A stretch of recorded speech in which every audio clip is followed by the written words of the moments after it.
വാതരോഗികൾക്ക് ഒരു അമൃത് ബലാരിഷ്ടം. വാതരോഗികളുടെ ഒരമൃതാണ് ബലാരിഷ്ടം. ഏതുതരം വാദമായാലും അതിനെ ശമിപ്പിക്കാൻ ഇതിലും മികച്ചൊരു ഔഷധമില്ല. ആയുർവേദ ഗ്രന്ഥങ്ങളിൽ ഹത്യഗ്രാൻ വാതജാൻ എന്നാണ് ഇതിന്റെ ഫലശ്രുതിയെ വിശേഷിപ്പിക്കുന്നത്. അതായത് എത്ര കഠിനമായ വാതരോഗങ്ങളെയും ഇത് ഇല്ലാതാക്കും. ഇതിന്റെ ഗുണങ്ങൾ കേൾക്കണോ? ശരീരത്തിന് നല്ല പുഷ്ടിയും കരുത്തും നൽകുന്നു.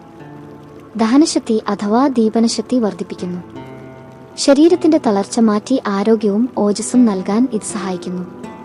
ബലാരിഷ്ടോ മഹാഫല. ഇതിന്റെ പേര് സൂചിപ്പിക്കുന്നത് പോലെ തന്നെ ശരീരത്തിന് ബലം അഥവാ ആരോഗ്യം നൽകുന്നതിൽ വലിയ ഫലമാണ് ഈ അരിഷ്ടത്തിനുള്ളത്. വാദസംബന്ധമായ ബുദ്ധിമുട്ടുള്ളവർക്കും ശാരീരികമായി ക്ഷീണം അനുഭവിക്കുന്നവർക്കും ഒരു വൈദ്യനിർദ്ദേശപ്രകാരം ബലാരിഷ്ടം ധൈര്യമായി ഉപയോഗിക്കാം. കൂടുതൽ അറിയാൻ മവ ദവാഖാന വേനാട് 9115 000 222